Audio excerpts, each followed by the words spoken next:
Finally, here in 15.8, we have the idea of multiple inheritance. This starts on 973 and works its way down. The way really we should be looking at the idea of inheritance is not to look at the chain of inheritance and say, okay, because class C derives from B and B derives from A, that there's a real logical link there.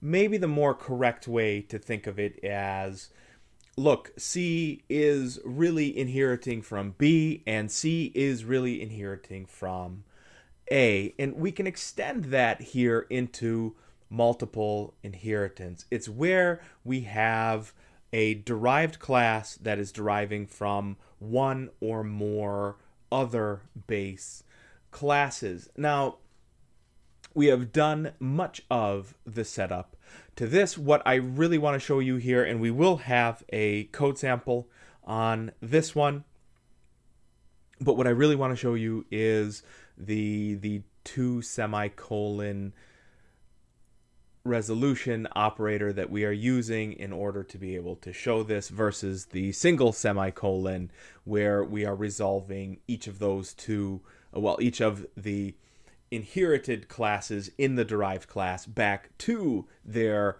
constructor. And where all of that sounds messy, it's actually not so bad in practice. Here, and again, this is what we're going to walk through in the code sample to see how it really works. We have date and we have date time, which is really time and date that are both of them providing essentially multiple inheritance to the date time class. So we would have one constructor for date, which has things like day and year, and we have another constructor for things like time that has hours, minutes, seconds, and then we have date time, which, on our hierarchy, we would have date and time, and underneath it down here, we would have date time. So in order to correctly instantiate an object of date time, we would really need to have the constructors for date and the constructor for time to be called. So let's just see how that looks in the code. And that is way down here. We start, this is, well, really it's the contents of datetime.h. You can see class datetime. There is our resolution operator, the colon.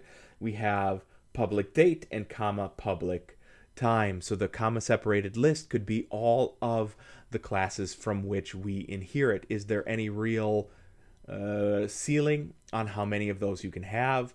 No, in practice. Yes, for you.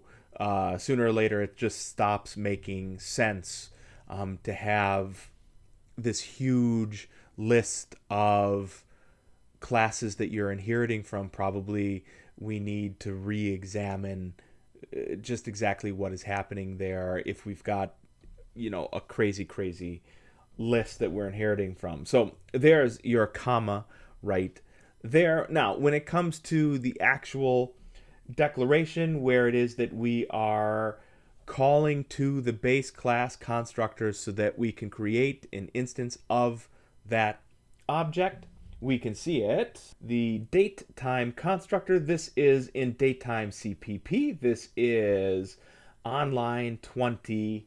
It's line 20. You can see we have one call for date time and then the colon separator and then another call back to date.